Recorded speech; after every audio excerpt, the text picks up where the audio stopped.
Every pre-foreclosure deal you've ever done comes down to one moment. They hit you with that objection and you just didn't have the words ready. I'm filing bankruptcy. I'm doing a loan modification. I didn't want to make a decision today. Click, deal gone. But in this video, I'm fixing that for you. I stitched together my 6 best pre-foreclosure objection handler breakdowns and turned them into one ultimate guide so that you can hear the objection, recognize what they really mean, and know exactly what to say next to keep the conversation alive and get the contract. So here's the game plan. Number 1, I want you to watch how I handle these objections. 2, I want you to download the workflows by typing in objection in the comments below, and I want you to read them on your next calls until you don't need that paper anymore. So if you're working pre-foreclosures, you're tired of getting shut down at the same points every single time, this is your new playbook. So let's jump into the ultimate guide to overcoming pre-foreclosure objections. Enjoy.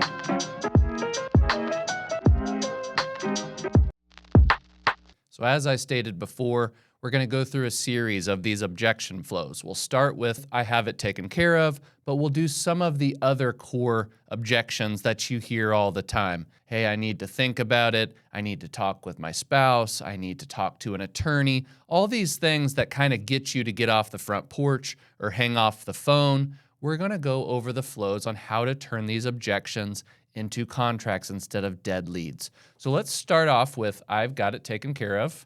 And we're going to go through this flow. And it's going to go through all the scenarios in terms of, hey, did it go right? Let's go this way. Did they kind of turn you away? Let's try to pivot that and get the conversation back on track. So let's start off with the core objection. I've got it taken care of.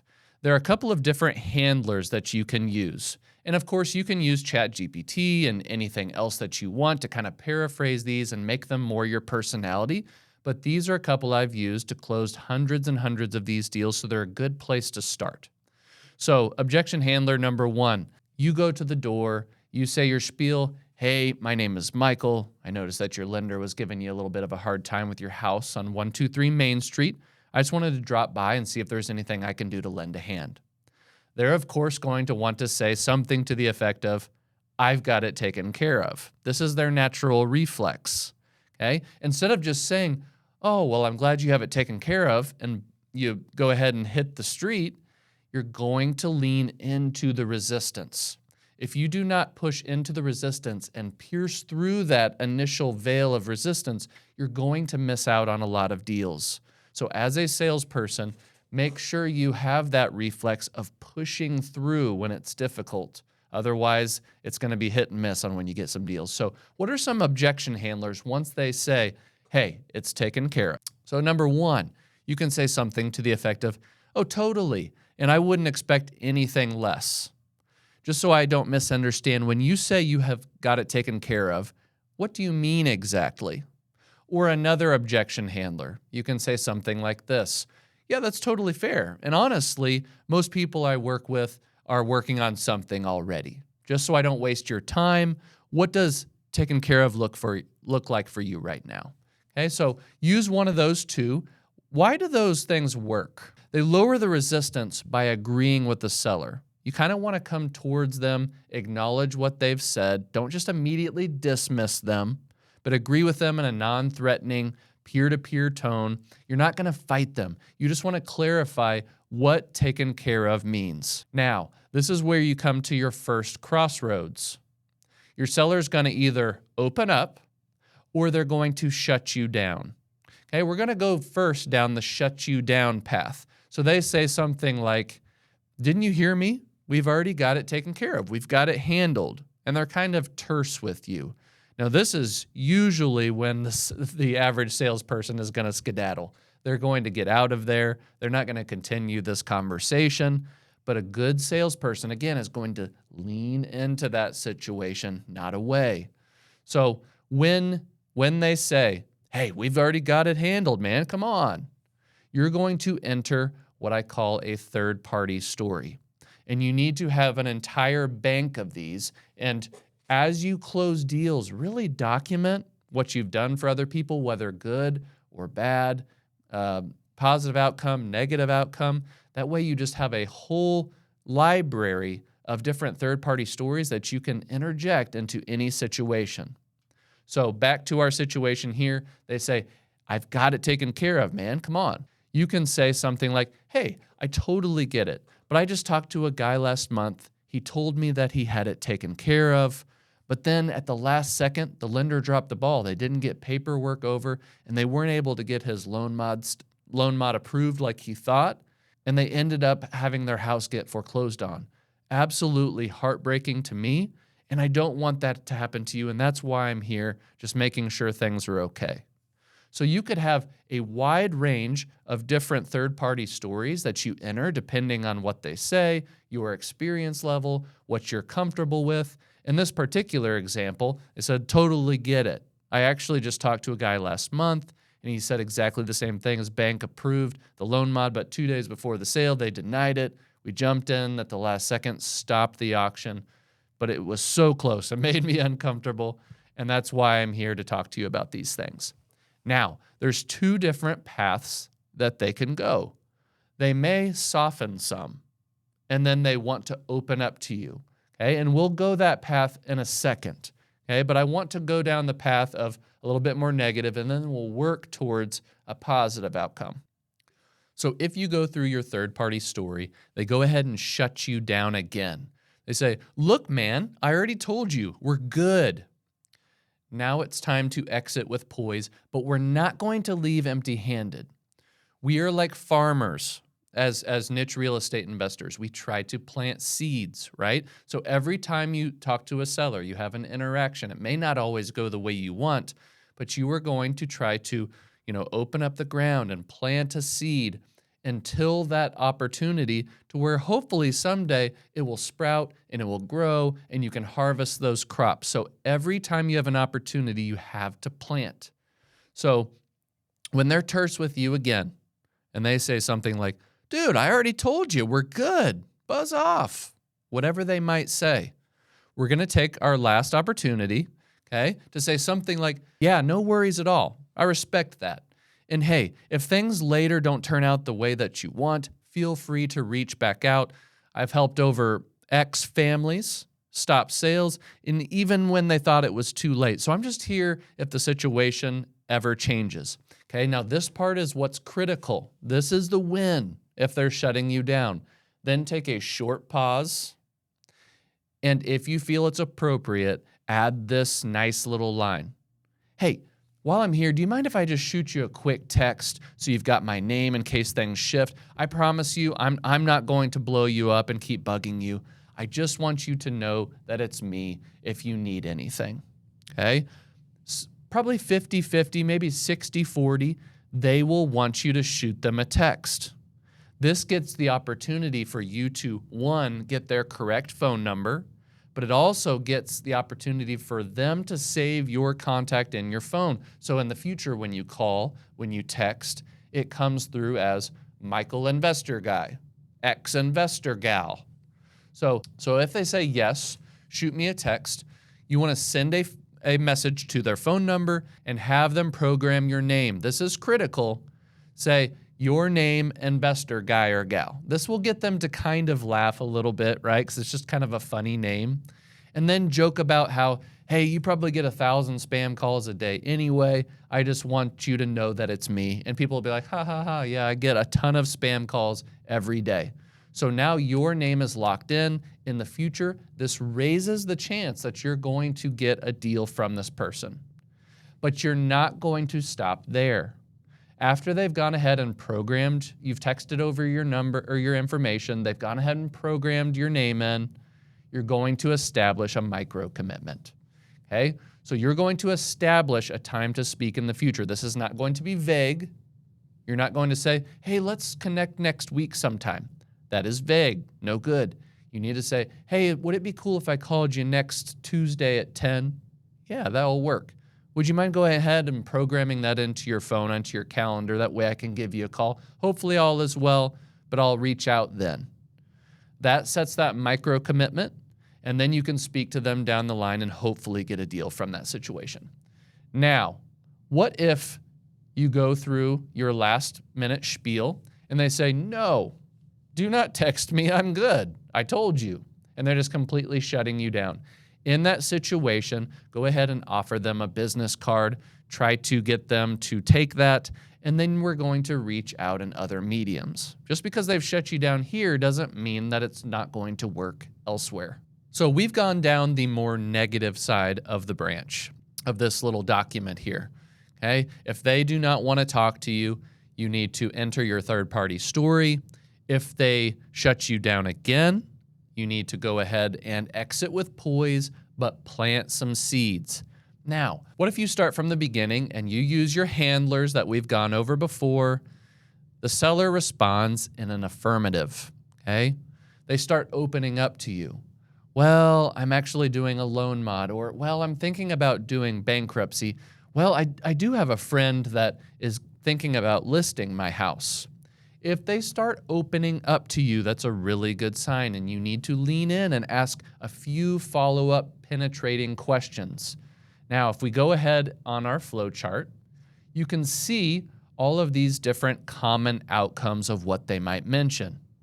Perhaps they say something about doing a loan modification, or maybe they say they're going to reinstate the loan. They're going to list with a realtor. I'm going to file bankruptcy. Well, I already got the sale postponed or canceled.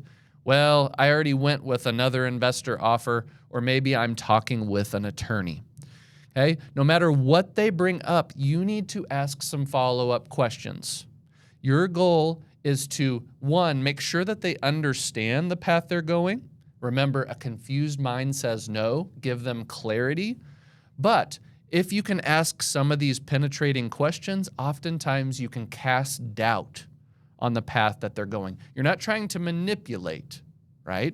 But you're just trying to get them to think through and be like, oh, there's a little bit of a chink in my armor in my plan here. Maybe I should listen to Michael or yourself and listen to the options they have. So let's go through some of these penetrating questions you might ask. So let's say you go through your initial handler, they open up to you, and they say, well, I'm actually going through a loan modification right now. Okay, so some questions that you can ask that are key. Hey, did the lender confirm in writing that your sale date is paused and the loan mod is approved? They may say yes, they have that information, and that's great, but most of the time they're going to say something like, well, actually, I just started the process. Okay, so that can cast some doubt. Some other questions. Hey, are you aware that the loan mod could raise your payment significantly? Most people don't know that it's going to raise their rate. So maybe they refied in the past. It's a 3% loan. They're going to do a loan modification. Well, it's going to raise their rate to the prevailing rate, 6-7%. Cast some doubt that maybe they can't afford that payment. Or, hey, do you have full-time work right now? If they're actually out of work, they don't have consistent employment, you can tell them that loan modification 9 times out of 10 is going to get denied. And then lastly, hey, what's your plan if that loan mod gets denied or doesn't get finalized before the auction? What's your backup plan? And that can get some conversation going for them to want to speak to you. Now, we can go through all these different situations and the questions, but what do I want you to understand? Once you go through and you speak to them, they respond and kind of tell you a little bit about what's going on. You're going to go down the path that they mention, okay? Whether it be reinstating, listing with a realtor, I'm filing bankruptcy. You're going to go ahead and ask a few follow-up questions. You're going to then identify the risk and slide into value-driven close. That leads you into the 5 options framework of which we've gone over on this channel at length. Okay? So once you identify their risk, you can say something to the effect of, hey, what you said makes sense completely. I just want to be a second set of eyes on your situation in case things shift. Okay? I've got a few options, and while I'm here, I'd be happy to go over those with you.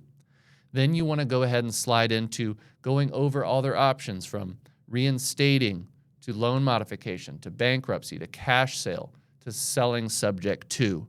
And that's how you open up that second framework of which we have covered many times on this channel. In the link below, I will actually go ahead and put a link to a compilation of the 5-option framework to where you can listen to this all the way through 5 or 6 times. Now, let's get back to our framework here. And I really want to go through these penetrating questions with you because this is the difference between you getting a deal and not. Okay, so if someone says, yeah, well, thanks for coming by, but I'm going to reinstate the loan. Oftentimes, the investor is going to walk away at that point. You are not that investor. You're going to lean in. Okay, so some questions you can ask. Did you receive an official reinstatement or payoff letter from the lender? Oh, well, I haven't ordered that. Well, then you can offer to go ahead and assist them with that. Get a third-party authorization signed, something like that to kind of weasel your way in. Get your foot in the door, so to speak. Okay. Another question you can ask is, do you already have the funds? Have you spoken to a family member or friends? Are they ready to give you those funds now? Maybe they then say, well, I don't have those yet. Well, okay, when are you going to have that conversation? Saturday afternoon. What time? 2 o'clock? Okay, well, let me give you a call at 3 and see how that conversation went. Set that micro commitment.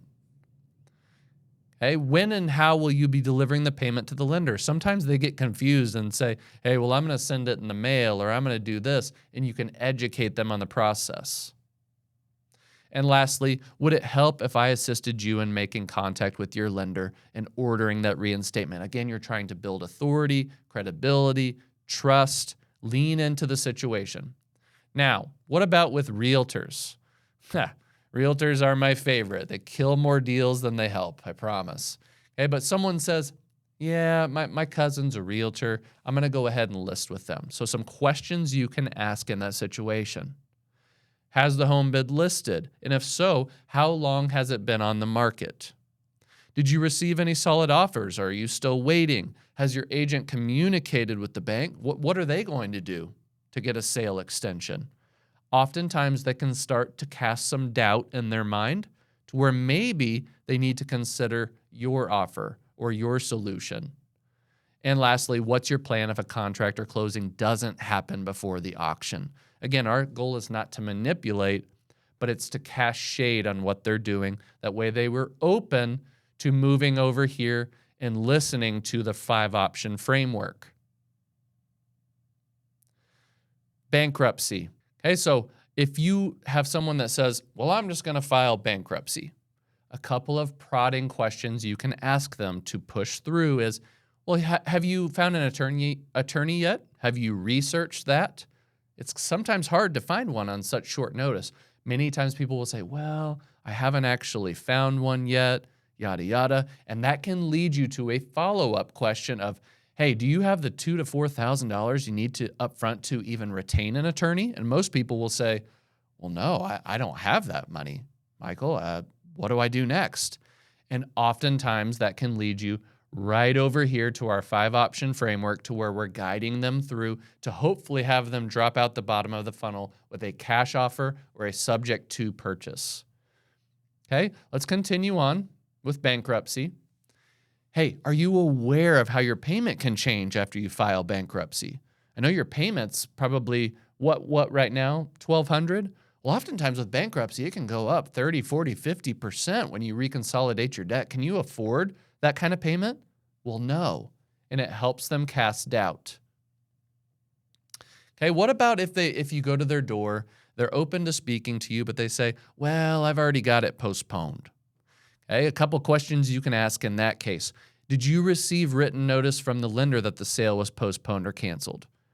They will often say, well, I'm in the process of getting that. I haven't gotten confirmation yet. And that can open the door for you to continue the conversation. Another question, did they tell you if the sale will be rescheduled or is it fully resolved? Is your mortgage now current or do you still have an outstanding balance? Or what is your plan for staying out of foreclosure moving forward? Have kind of some of these open-ended questions to where you can find an in. And of course, you're trying to get them over here to this 5 options framework. Okay, I know this is kind of a mouthful, but guys, this is critical. This is the difference between you guys getting a deal every now and then and 5+ deals a month. So this is a framework that, I'm not kidding, can make you $100,000 a month. Let's go through these last couple. Okay, what about an investor offer? Hey, do you have that investor's offer in writing, or is it just verbal? Are they paying cash or using financing? Trying to scorch the earth of sorts. Hey, is that person credible? Do they have the money? Do they have proof of funds? Are they willing to put down big earnest deposits? What's your backup plan if that investor doesn't close before the auction? Again, you're not trying to snake someone else's deal. I'm a very integritous person. I'm not going to do that, but sometimes they haven't signed a contract. They're just thinking about it. So you're trying to fish some information out of them. And lastly, a lot of times people will say, well, I'm working with an attorney. Let me look over the paperwork, etc. So someone can say, questions you can ask, is your attorney a specialist in foreclosure or bankruptcy? What exact steps are they taking to address the foreclosure? Have they done anything for you yet? Have they communicated with the lender or the trustee? Are they going to stop the sale? Because if not, I can help you do that.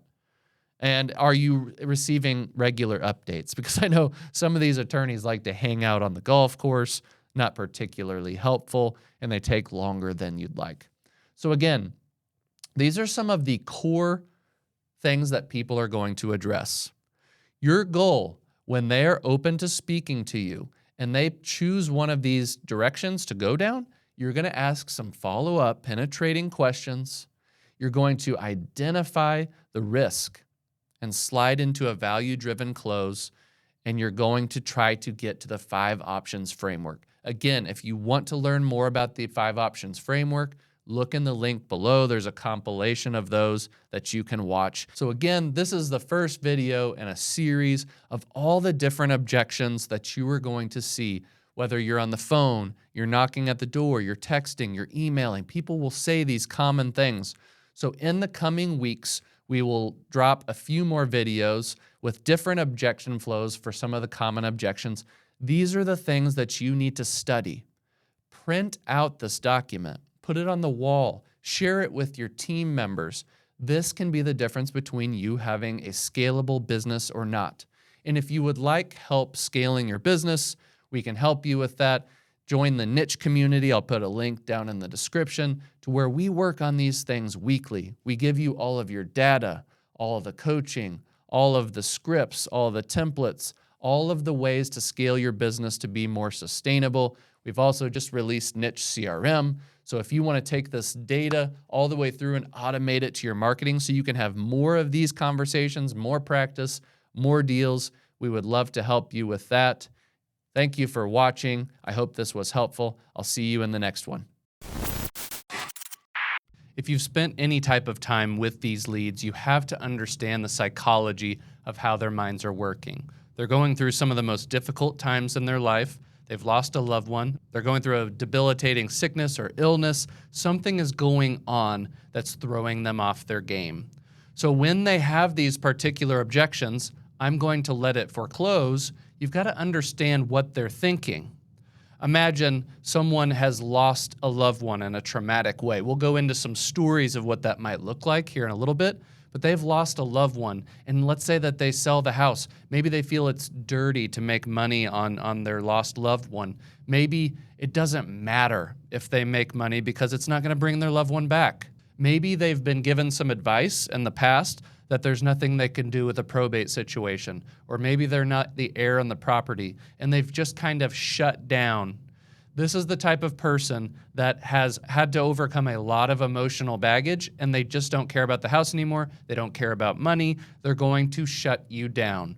So we're going to go through this flow that helps you break through the wall of probably the most difficult type of pre-foreclosure seller, the ones that just don't care at all. They don't want to stay in the house. They don't care about anything. They're just shut down. So let's go through this flow, identify what you need to say, and identify some stories and things you can do to kind of peel back their onion. So let's start with your opening line.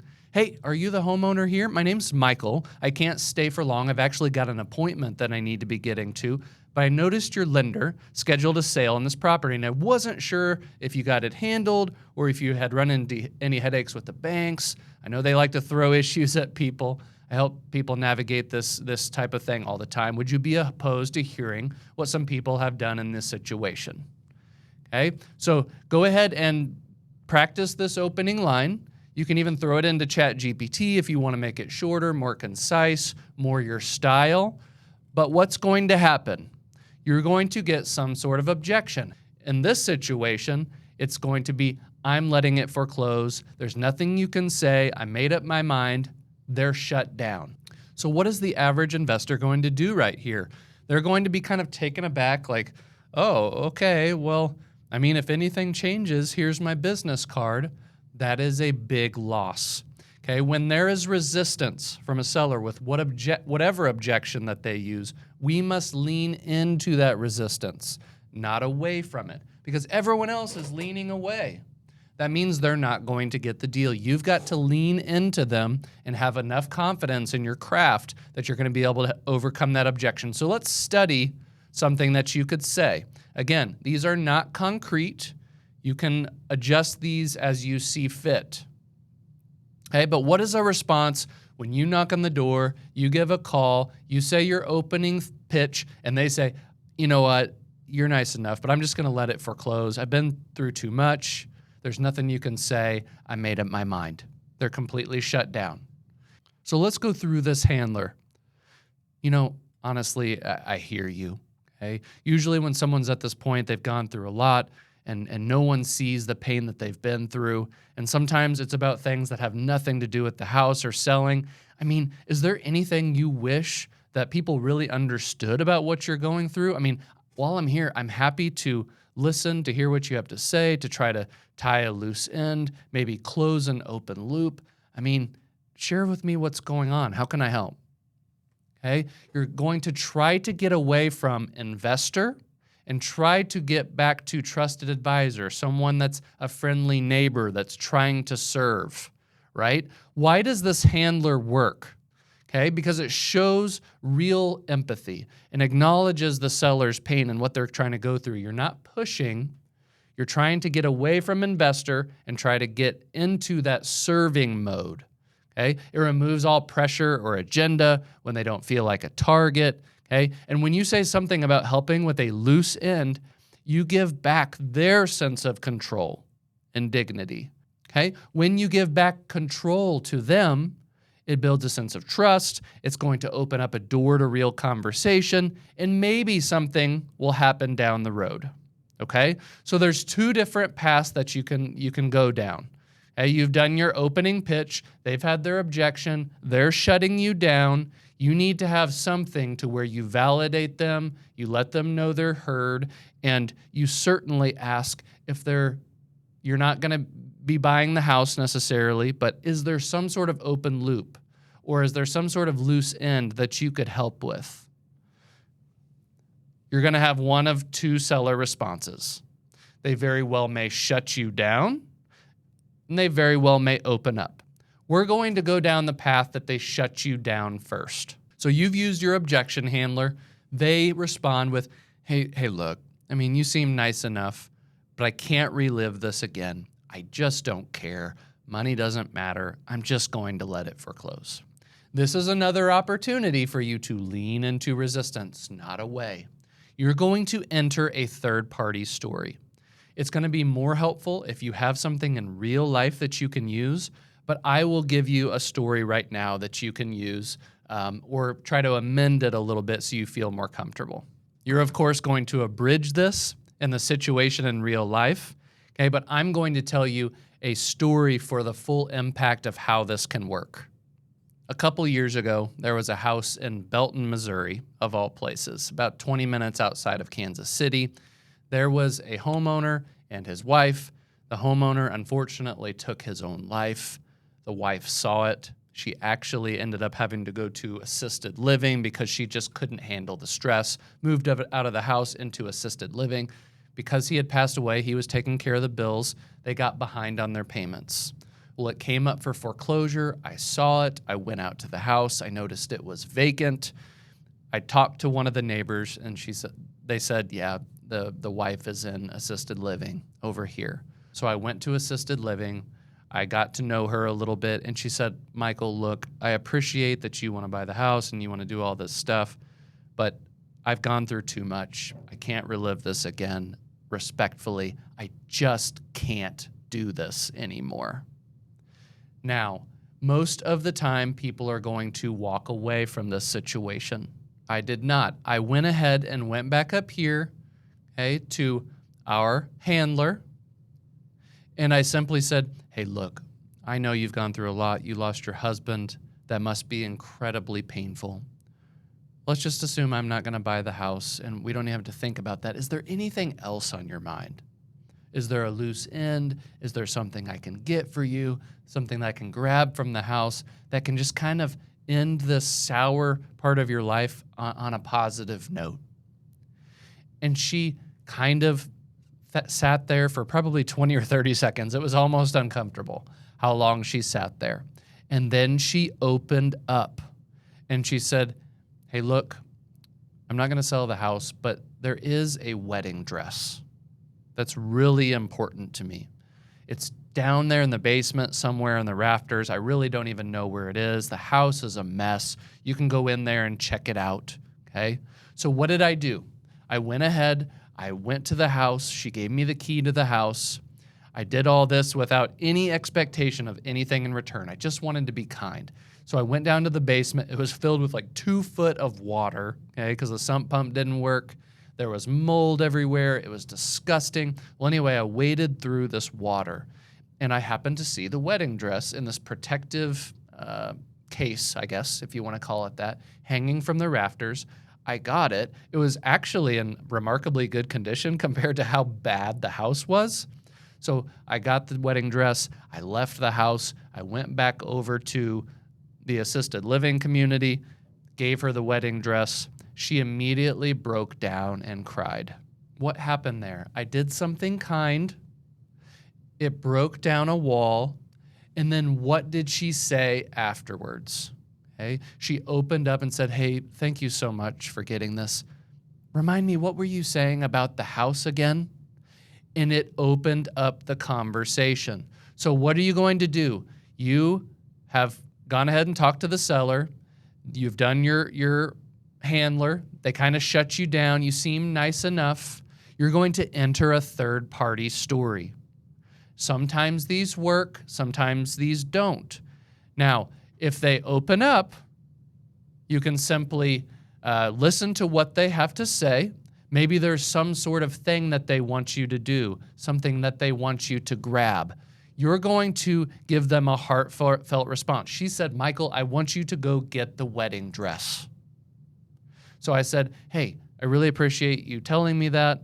Most people never share anything like this, so I really appreciate it. Just so you can get some closure, let me go take care of that.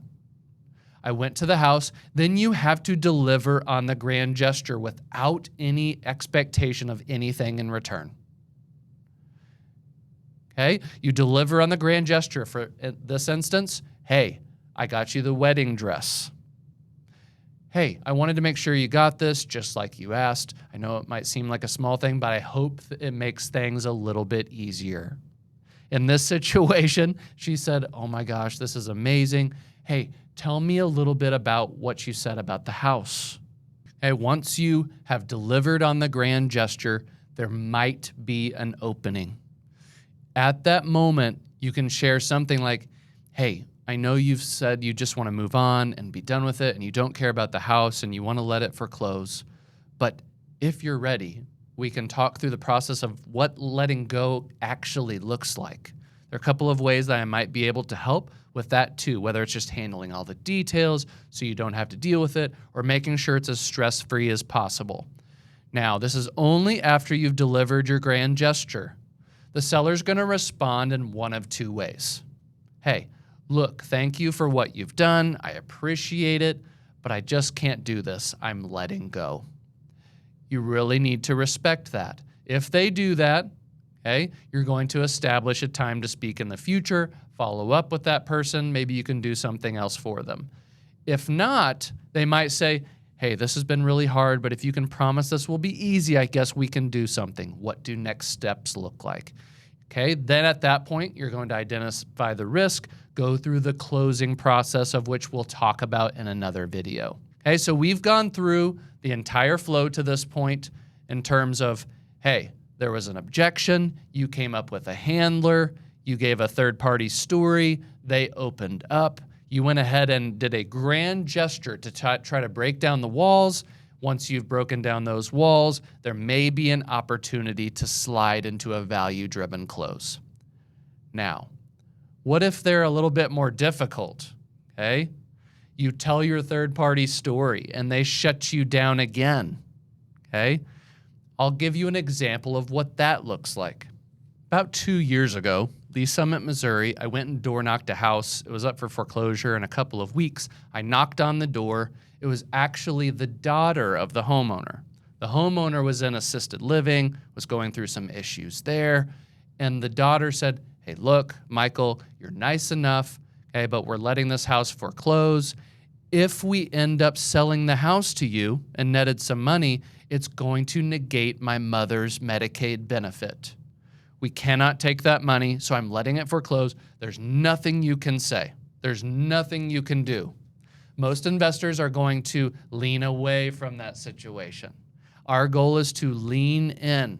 So in that situation, I didn't necessarily do some grand gesture to where it was like, hey, let me go get you something, let me do something for you that's a little bit out of the norm. I said, hey, look, so if there was a way for you guys to collect the money and it didn't negate your mom's Medicaid benefit, would you be interested in selling? And she said, well, yeah, sure. So I said, if I got my elder law attorney on the phone, we discussed your mom's situation, and we established that it was not a risk to her, would you be willing to move forward? She said, sure, of course. So I went ahead and gave my attorney a call right on the spot.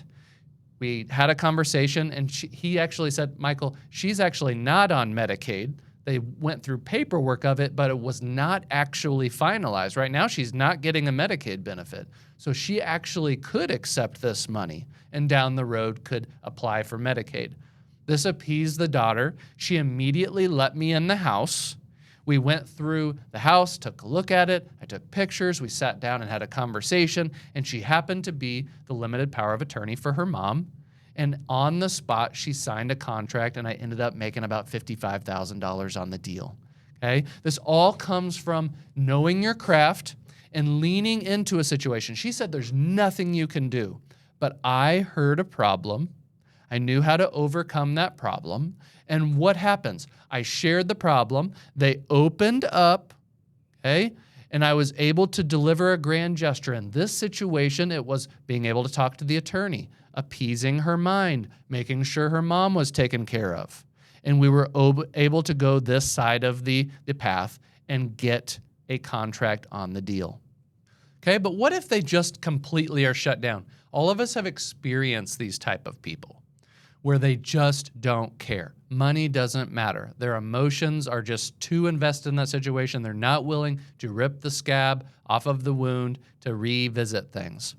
So you go through your third-party story, you try to do a grand gesture, and they just shut you down again, okay? So example, I appreciate you sharing that, but again, I'm just not interested. Now it's time to exit with poise, but I need you to leave a seed. Okay, so you're gonna say something like, hey, no worries at all. I respect that. And if it turns out that later down the road, this doesn't go the way that you're wanting and you wanna reach back out, I've helped over 800 families stop foreclosure sales. And even if you think it's too late, I'm here to help if something changes. Hey, and while I'm here, would it be cool if I shoot you a quick text in case things change? I promise not to bug you. I just want you to know it's me if you need anything. Okay, and there's two different paths. One, hey, no thanks, I'm good. You can then offer them a business card and leave and try to contact them in other mediums. Then yes, shoot me a text. Go ahead and send a message to their number and have them program your name in their phone. It should say, Michael, investor guy, Janie, investor gal, whatever it is, and say that you're probably getting 1,000 spam calls a day. This is just for you to know it's me. And establish a micro commitment to speak in the future. Guys, I can't tell you how important it is to establish a time to follow up. Just because they say no right now does not mean no forever. It just means not right now. Let me tell you one last story that applies to this framework right here, and hopefully it'll drive it home. So I went and talked to this lady. Her house was vacant. I knew it was a really good deal. It had like $200,000 in equity. I gave her a call and I said, hey, my name is Michael, yada, yada, yada. I could help you with the house. She immediately shut down and said, look, I don't care. A few years ago, my kids passed away in a fire in the house. I am not willing to make any money on this house. It feels dirty. It feels gross. All these things. And I tried to walk her through some logical things like, hey, you own the real estate. Just because your kids passed away doesn't mean you didn't earn this money, okay? We can help you with that. Nope, don't want the money. Well, what if we went ahead and bought the house and we established giving the money to some sort of charity that would mean something to you? Nope, don't want to do it, okay? She shut me down 3 or 4 times. We had to establish a time to speak in the future, which she actually did submit to, oddly enough. In that next call, I went through this framework, okay? I introduced myself again. She said the same objection. I'm letting it foreclose. There's nothing you can say. My kids passed away. I'm not going through this again, okay? And I went straight to, hey, look, I know I'm not buying the house, hey, but is there anything over there that I can grab for you, close an open loop, tie up some loose ends? Like, is there anything I can do for you that has nothing to do with the house? She softened, okay? She opened up. She shared a little bit. My kids passed away. The fire started on their side of the house. I was able to get out, but they passed away. But most of the house was untouched by the fire. There is a photo album in the house that I've been wanting for ever since this fire happened. That would mean a lot to me. So I said, okay, would it be okay if I went over there and grabbed it for you? She said, sure. I went over to the house. I grabbed this photo album. It was in a side table in their living room. I grabbed the photo album. I went back to this lady's house. I delivered it to her. She started bawling. It went on for a long time. You could just tell there was so much emotion there. And because I went and did this grand gesture, she opened up and she said, hey, look, I really don't want to sell the house, but because I don't want to relive all this, but can you tell me a little bit about what we would need to do? I opened up about what she would need to do, a couple of different options that she had, and then she responded, hey, this has been really hard, but if you can promise this will be easy, I'll sell you the house. We signed a contract. I ended up making about $35,000 on the deal. She closed and made about $100 on it, and it changed her life for the better. Guys, these type of sellers need us the most. They've gone through so much trauma.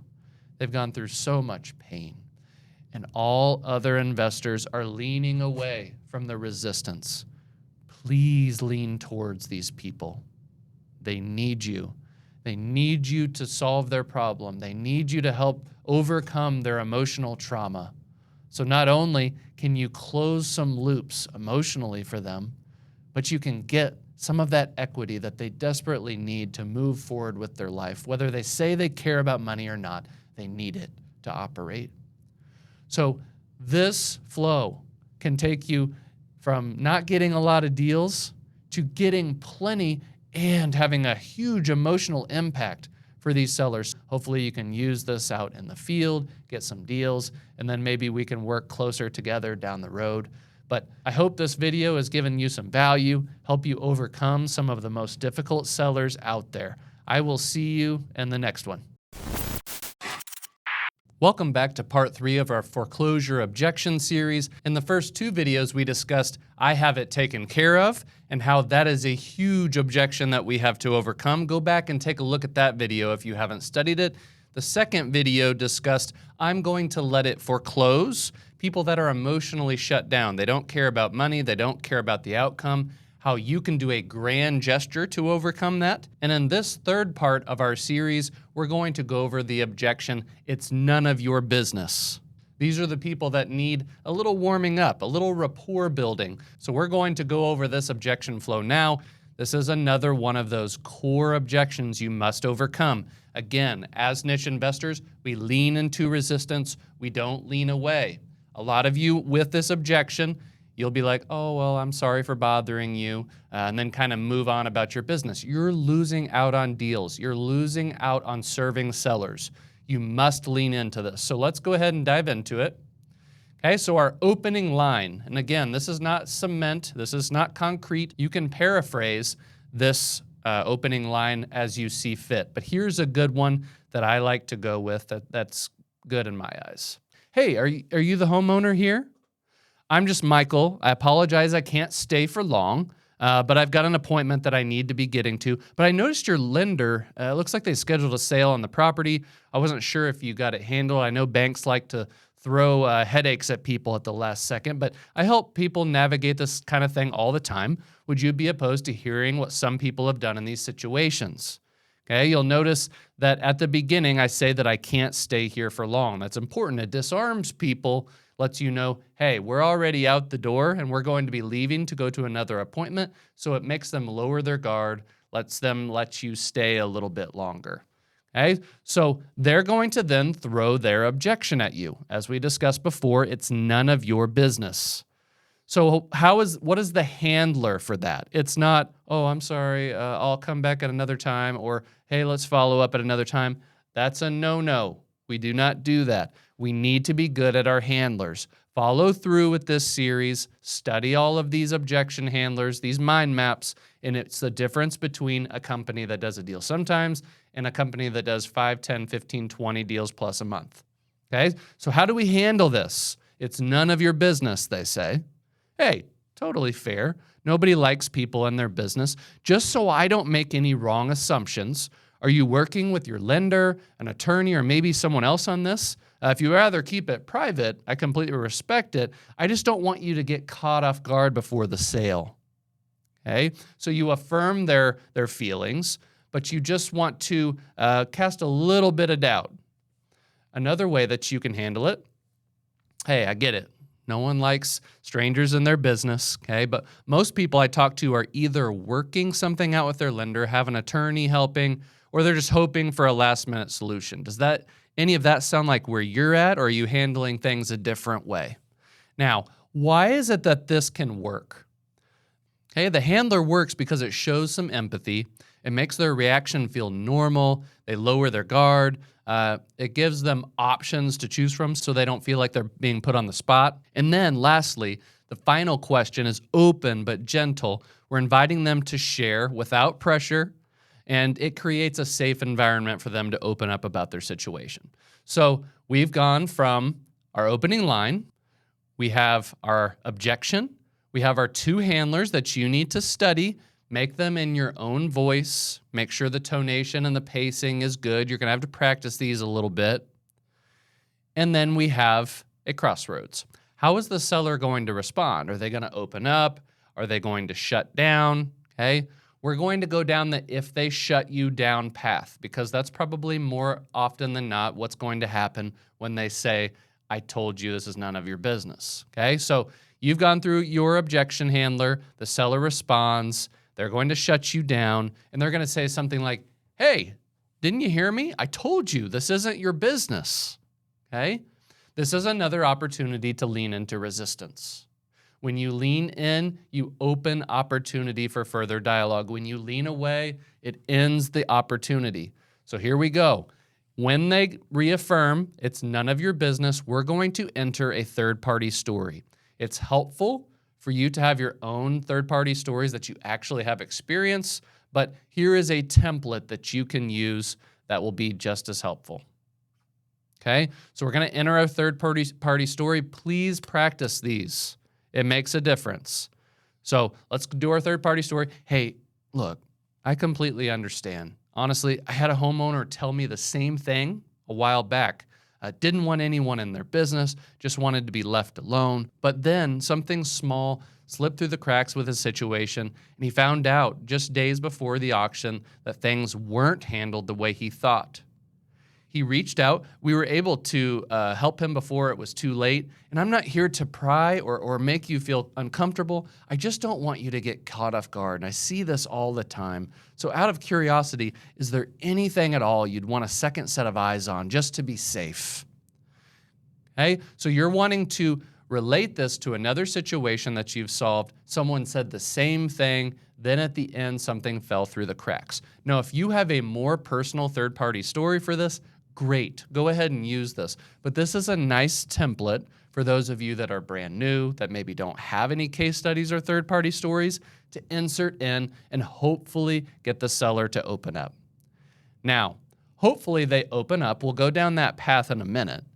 But if they shut you down again, okay, for the last time, I told you this isn't your business, okay, we're going to now exit with poise, but we're going to leave a seed. We're going to lean into resistance once again, okay? So you're going to say something to the effect of, hey, no worries at all.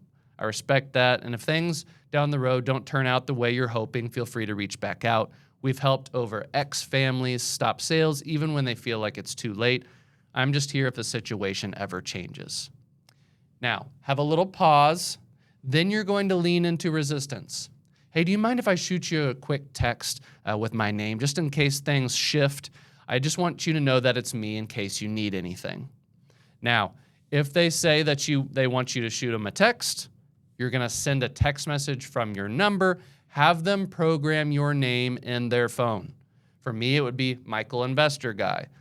Blank investor gal.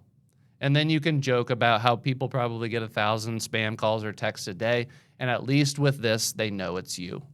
And then, of course, you're going to establish a micro commitment to speak to them into the future. This is not vague. This is not, hey, I'll talk to you next week. This is, hey, let's talk next Tuesday at 10 o'clock. I'll text you then, okay? Go ahead and set the very clear micro commitment. Now, if you go through this and they say, you know, I don't want your contact information, you can then, of course, offer a business card and then leave. We're then going to contact them in other mediums. Now, let's go back up to the top part of our mind map. Whether you have done the objection and the seller responds by opening up, or you've done your third-party story or case study and then they open up again. So let's kind of pivot back. We've done our opening line. They have their objection. It's none of your business. You have your handler that you use, and this time, instead of responding and shutting you down, they are going to open up. Now, what is kind of the normal response for a seller when they open up? They're going to give you a brief backstory of what's going on. So for example, well, I mean, I'm doing a loan mod, or, well, I mean, I'm trying to get the money together to reinstate, or, you know, I'm thinking about going ahead and having my realtor friend list it, or perhaps it's, you know, I'm actually going to file bankruptcy. There's a number of things that they're going to bring up to you, and then you need to respond with a set of penetrating questions that gets the truth from them, extracts what their actual situation is, and casts some doubt in their mind that their plan perhaps is not the best way to go. So we are then going to go to this tree of different question sets. As I said before, we have loan modification, reinstatement, listing with a realtor, I'm filing bankruptcy, sale postponed, another investor offer, or I'm working with an attorney. People are going to come up with a number of reasons as to why they aren't going to work with you. You have to be prepared with follow-up, deep questions to pierce through that resistance and get to the truth and find where the risk is in their situation. Okay? So let's start with each one of these. Thanks for coming by. I mean, I've been dealing with a loan mod. I'm trying to stay in my house. I'm hoping that the bank will get that approved and get the sale postponed here real soon. Okay? So that's a very common thing for a seller to say. A lot of you are going to say, oh, well, I'm glad you got the loan mod looked at. Why don't we just follow up in a week and see if that went through or not? That is a big no. Okay, we have to lean into resistance. So what are you going to ask instead? hey, I'm glad that you got the loan modification going. Just for my knowledge, did the lender confirm in writing that your sale date is paused or the loan mod is approved? Okay, they're going to go into some details, about what they've done so far to get the loan mod going, if they've gone and submitted the paperwork, if there's anything in motion, okay? Take that information. Maybe they say, yeah, it's about to be approved, or, well, I just got started on the paperwork, but, I'm sure it'll work out. We're going to go to our next question. Okay, well, that's cool that you filled out the paperwork and you're working with loss mitigation and all that. Now, just curious, are you aware that the loan mod could raise your payment significantly? Just curious, what's your interest rate now? They'll say, 3 or 4%, something like that. Well, are you aware that that loan mod could actually jack up that payment to the prevailing rate? So you might be a 6 or 7% interest rate now. What's your payment? About $1,000. If that thing went up to $1,750 or $2,000, is that something that you can afford? All of a sudden, we're casting doubt. Okay? You can also ask, hey, do you have full-time work? Can you afford the payment if it goes up 30 to 50%? Maybe they even say, I don't have a job. Well, if they don't have a job, that loan modification is not going to be approved. Okay? Then lastly, hey, what's your plan if the loan modification gets denied? All right? See what they say there. Our goal by asking those questions is to cast doubt and then identify the risk and slide into the next phase of our closing process. We'll get there in just a second, though. So let's go back to they've opened up. Okay? Well, thanks for stopping by, but I'm actually going to go ahead and reinstate the loan. Okay? That's probably my next step. I'm going to keep my house. Oh, cool. Well, I'm glad that you're going to look into reinstating the loan. Honestly, that's the best thing for you. Have you received an official reinstatement or payoff letter? Sometimes those interest and fees, they add up. Oh, well, no, I haven't even done that. Okay, well, would it make sense to sign a third-party authorization? I can help you get that reinstatement ordered. Maybe you build some trust there. Or do you already have the funds ready? Are you waiting or something? Do you have a family member that's helping you out with that? Oh, well, I'm going to have a conversation with my family member, etc. Or, well, I'm waiting on my 401k to get me funds. By asking these questions, you're looking for that loose thread, something that you can pull, finding an opportunity. And again, once you find that weakness, that chink in their armor, you're going to head over here, identify what the risk is and what they are saying, proceed to the next phase of our conversation. Same thing. Hey, I'm going to list with a realtor. This is a common one. They always have a friend that's a realtor. It's amazing. Okay? Oh, all right. I'm glad that you're looking at that. Has the home already been listed? How long has it been on the market? Well, no, we haven't really gotten there yet. Well, the sale's next week. You're going to have to get it listed, get a contract, get it postponed. I've seen this hundreds and hundreds of times, and there's probably not a whole lot of time to do this. Has your agent communicated with the bank to request a sale date extension if needed? Oh, well, they're my friend. I haven't even called them yet. I was just hoping that they were going to take care of this. Well, real estate agents are great, but oftentimes they aren't trained with this. Enter the next phase of your conversation. Or, well, what if you list it and you don't get a contract for what you need, or a contract in time to get the sale postponed? What's your plan after that? Again, casting doubt, identifying the risk, sliding into the next phase of our conversation. Let's keep going down this list. I want to be thorough. Okay, this is a common one. Well, thanks for dropping by. If I can't get something worked out, I'm just going to file bankruptcy. Hey, look, bankruptcy is effective, but it's kind of like putting a Band-Aid on an effective wound. A couple of questions for you. Have you even found an attorney that will file on such short notice? Some of these guys, they're always hanging down at the golf course or going to the ball game. It's hard to get a hold of them.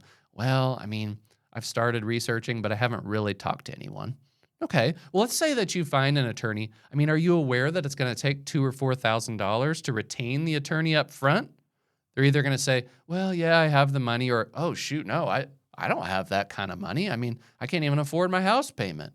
Then we could go ahead and slide into the next phase of the conversation. But maybe they do have that money, right? Well, are you aware that the payment can change after filing bankruptcy? I mean, you're going to have to go through the courts, reconsolidate your debt, get a new payment plan. Sometimes those payments can go 50, 100, 150% more. I mean, is that something that you can stomach? Maybe they can, maybe they can't. If they can't, hey, we're going to slide over here into our next phase of the conversation. If they can, okay, well, maybe you can stomach that payment for now, but how are you paying for things right now? Well, I don't have any money in my bank account. I'm paying for it with credit cards.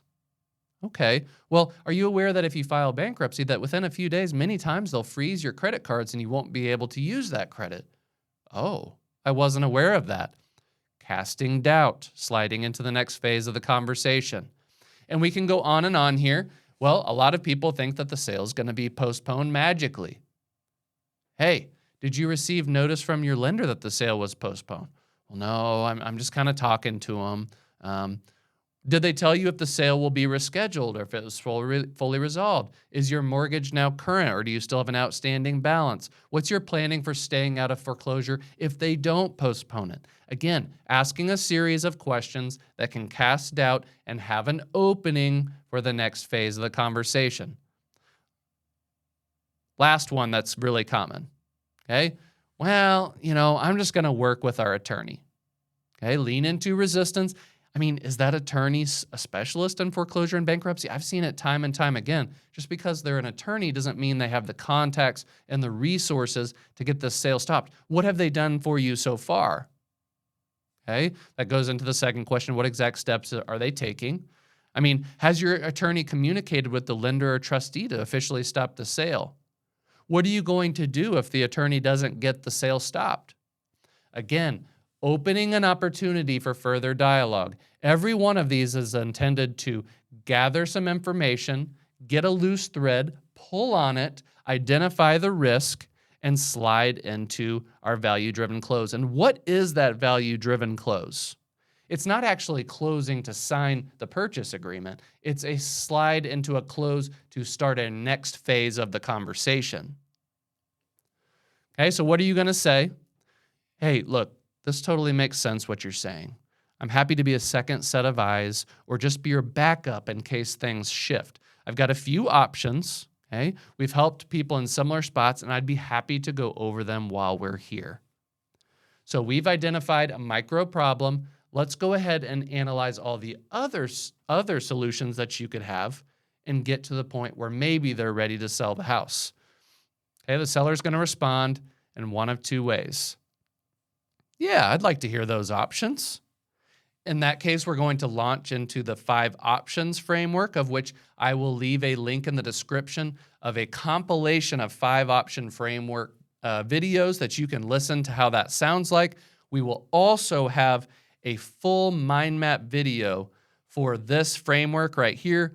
That 5 options framework is in large part has huge weight in all of the success I've had in real estate investing. I can't wait to share it with you. But if they respond no, we're going to launch into the box with 4 walls framework. This is a framework of people that are stuck in their current state. They want to stay in the house. They can't see another way out. And this is another framework of which I will be sharing in this series. So keep tuning in. You're going to keep adding tools to your toolbox to where at the end, you'll have a comprehensive and total sales system for these pre-foreclosure leads. So let's go through this one more time. Okay, you have your opening line, our objection, it's none of your business. We have our handler. If they were open or if they shut you down, you're going to enter a third-party story and try to get a contact information if they continue to shut you down. If they open up, we're going to go down the path that they mention, whether it be loan modification, reinstatement, listing with a realtor, bankruptcy, etc. We're going to find a loose thread, pull on it, identify the risk that they have, dive into that, use our line, hey, look, it makes sense what you're doing, but if you'd like a second set of eyes on it, I'd like to be a backup for you. I've got a few options. Would you like to go over those real quick? If they respond yes, We'll launch into our 5 options framework with the link mentioned below if you want to watch some of those. If they say no, we'll launch into a different framework.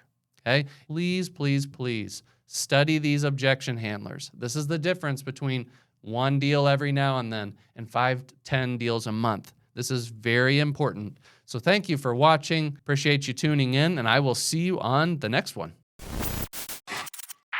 Every time I hear an investor say, the seller told me they're filing bankruptcy, the deal is over, I know they're leaving money on the table. Because bankruptcy isn't the end, it's just another stop in the foreclosure timeline. Point blank, if you don't know how to deal with the bankruptcy objection, you're going to lose deals to those that can. So in this video, I'm going to break down exactly what to say to a seller that says they're filing bankruptcy and how to turn what looks like a dead deal into a closed one. So let's dive right into this I'm filing bankruptcy objection flow.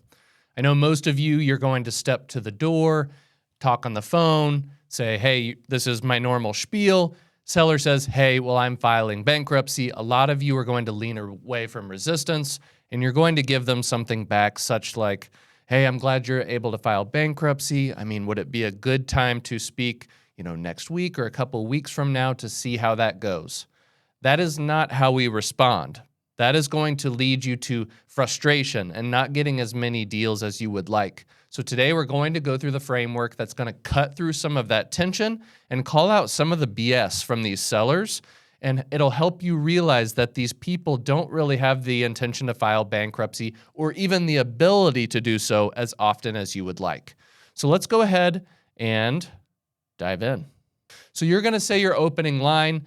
We have one on the screen here, but many of you may be accustomed to, hey, my name's Michael. Noticed your lender, Wells Fargo, is giving you grief with your house on 123 Main Street. Just wanted to drop by, see if I could lend a hand. Something simple. Don't overthink it, but many times the seller's going to say, you know what, I'm good. I'm filing bankruptcy. Avoid leaning away from resistance there. You don't want to just try to set up another time down the road. That's counterproductive. You're not going to get through that initial resistance. So instead, I want you to come up with this type of objection handler. Again, you can paraphrase it a little bit, but you're going to need to memorize this at first. And then over time, you can paraphrase it once you really understand. So you're going to say something to the sort of, hey, I hear you. Bankruptcy can definitely stop a sale in the short term. The challenge is it usually acts more like a Band-Aid on an infected wound. So it covers up things for a little bit, but the infection keeps spreading underneath, and 9 times out of 10, the sale gets reset, and then the homeowner ends up at square one with more interest, more fees, fewer options than they had before. Just curious, before I leave, have you already found an attorney who can even file it on such short notice? So what are we doing here? We're not demeaning their choice. We're even affirming it. It will stop the sale. But what are we saying? This is like a Band-Aid on an infected wound. This is going to come back. And 9 times out of 10, it probably will. And even the stats out there is that 40% of these people that file bankruptcy will end up losing their house to foreclosure anyway. And 7 out of 10 will loop back into the foreclosure process as it is. So this is something that we need to cast a little bit of doubt, but we're telling the truth.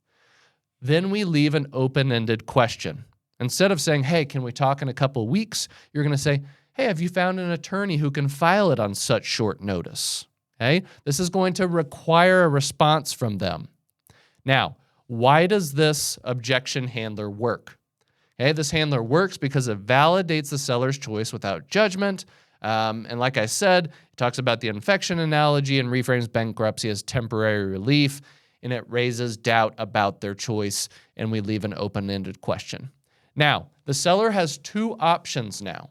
They can either say yes or no, I'm getting an attorney, or they can say basically shut you down. Okay, I'm going to go down the shutting you down path first, and we'll work our way back through this objection. Okay, so we've gone through, we've set our objection handler, the sellers responded, and they've basically said, you know what, I appreciate that, but I'm just filing bankruptcy, I'm good. Okay, we're not going to back away. We're going to give a handler to that. Okay, so you're going to say something to the effect of, Got it. Did your attorney walk you through what happens after you file? In most cases, the payment jumps 50 to 100%, and within a few days, all your credit cards will likely be frozen. How would that impact you day to day? Interestingly enough, a lot of these sellers, they don't think about what happens after the action of filing bankruptcy. So they fill out the paperwork, they get with an attorney, they go file it down at the bankruptcy court. They don't think about what happens the next day, a week after, 2 weeks after. They just think, I'm stopping the sale and I'm keeping my home. They don't think about having to go through the process of bankruptcy, meet with the court, reconsolidate debt, having a payment that will go through the roof. And then because they've filed bankruptcy, you obviously don't want to take on more debt. So many times, one of your credit cards or all of them may get frozen within 24 or 48 hours. Then people have spent their last dollar on filing bankruptcy with an attorney, and they don't have the lifeline of credit cards, and then how are they supposed to pay for daily life? So this is really important for you to know how this plays out so that you can play into that psychology and really make the seller confront that. So again, got it. Did your attorney walk you through what happens after you file? In most cases, the payment jumps 50 to 100%, and within a few days, all your credit cards will likely get frozen. How would that impact you day to day? More than likely, someone's going to open up, and they're going to be like, oh, geez, that would make things really difficult. I don't know how things would go. Okay? We'll get to that side of the chart here in a minute. But again, I want you to cast doubt. Tell the truth, but cast doubt. But let's say that you use this handler here and they shut you down again, okay? You're going to bring up a third-party story, okay? I hear you. I only bring it up because I had a homeowner who filed and felt like everything was handled, but her new payment almost doubled, her credit cards froze, and within a few months, the sale came right back. And by then, her only choice was to walk away with nothing. I'm not saying that's you, but it showed me how quickly things can flip. Since 9 out of 10 bankruptcies end up not fixing the underlying problem, would you be open to knowing what other folks in your spot usually do so you don't get caught off guard? Okay, again, you're trying to give a story. If you can give a story that's your own situation to where you've dealt with a seller and you can share that story with a little bit more conviction, that's going to get the point across a little bit more. So for instance, I had a seller recently who was in a situation just like this. I had met with them. Their foreclosure sale was in a few days. We easily could have stopped it, got them a cash offer, got them about $60,000 in their pocket. And they said, look, we're just going to file bankruptcy. And I said, hey, look, so if you went ahead and filed bankruptcy, that would stop the sale. It would be like a Band-Aid on an infected wound. But how would it work if you went ahead and filed and you spent all the money on the attorney and whatever else, and then they froze your credit cards? How would that make life harder? And they said, well, it would make life really difficult. And I was like, well, that's going to be your reality. Well, they didn't listen to me. They ended up filing bankruptcy. Their credit cards were frozen. She called me back a few days later crying.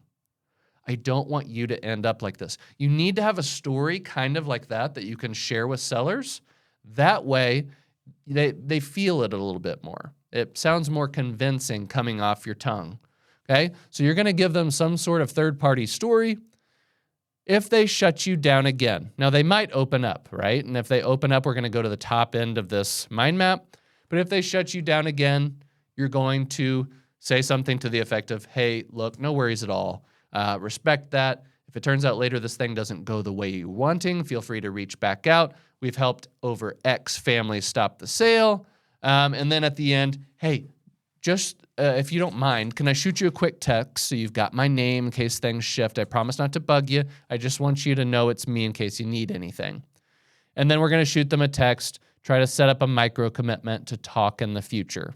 Okay, so that's the path if they kind of reject you, they shut you down. But what if they open up? Okay, so again, for just a little bit of review, you've done your opener, whatever you say. They say, I'm filing bankruptcy.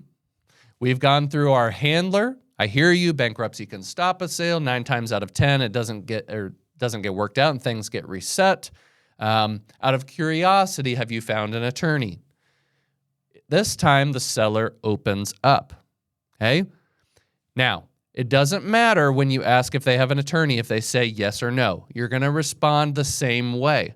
So let's say they say, yeah, I've been kind of looking into an attorney, probably going to have a meeting with them in the next few days. Got it. Sounds good. Are you aware of how much you'll need up front to retain them? Usually $2,000 to $4,000. I mean, is that something that you can front right now? Many times sellers that are behind on their mortgage payments aren't going to have that amount of money to retain an attorney. They're not going to have that $2,000 to $4,000.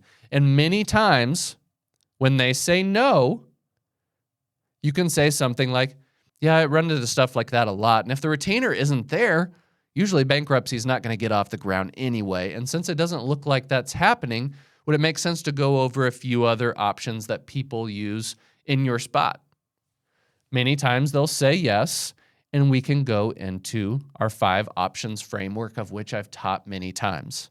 Now, in these situations, if you're going to go to the 5 options framework, more than likely if they were going to file bankruptcy, you probably don't have to worry about reinstatement, although you may have to overcome those objections. If they're filing bankruptcy, more than likely a loan modification wasn't going to work out. And if they're filing bankruptcy, you obviously don't have to go through bankruptcy again on the 5 options framework. So oftentimes we're going to be talking about cash or sub 2. So don't feel like on that 5 options framework, you actually have to go through all 5. Use your noggin, use your knowledge of what's going on to identify which ones you're going to have to go through. So again, if you get them to open up, they say, yeah, I'm getting an attorney, or no, I don't have an attorney. Got it. Sounds good. Are you aware of how much you'll need up front to retain them? Usually $2,000 or $4,000. Is that something you can front right now? Many times they'll say no, and you're almost through this bankruptcy objection already. So instead of leaning away from resistance and saying, well, I'm glad you're filing bankruptcy, you're going to keep the house, let's just talk next week. Instead, you frame it around, do you have an attorney? Can you afford the attorney? They say no. Boom. Objection handled. It's over. Now, let's say that you ask them if they have an attorney. They say, hey, do you have the $2,000 or $4,000 to retain them? They say yes. Okay? You're going to respond a little bit differently. You're going to say something to the effect of, got it.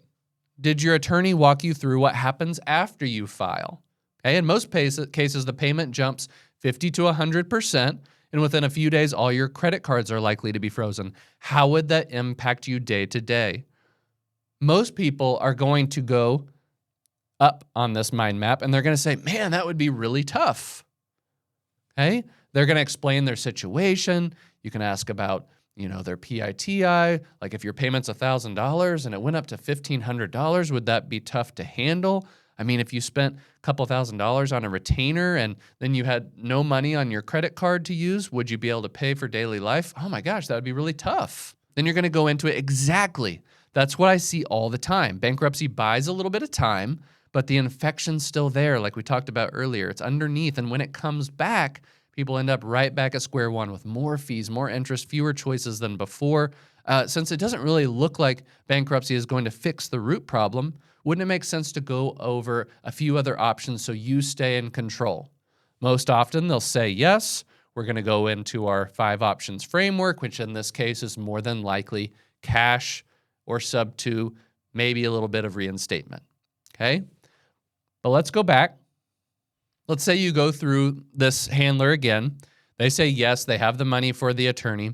Hey, did your attorney walk you through what happens after you file? In most cases, the payment jumps 50 to 100%. Within a few days, all your credit cards could be frozen. How would that impact your day-to-day? The other option is they'll say, I'll just figure it out. Okay, we're leaning into resistance again. We're not going to give up. You're going to say something to the effect of, I respect that. The thing is, I've sat with a lot of folks who said the same. And once the payment jumped, the cards froze, they realized they didn't actually have a plan to cover it. And that's how they ended up losing options. I just don't want you to get caught like that. And would you be open to going over a few other choices people in your spot usually look at? Especially since 70% of the time these bankruptcies end up looping through the foreclosure process again. And I don't want that for you.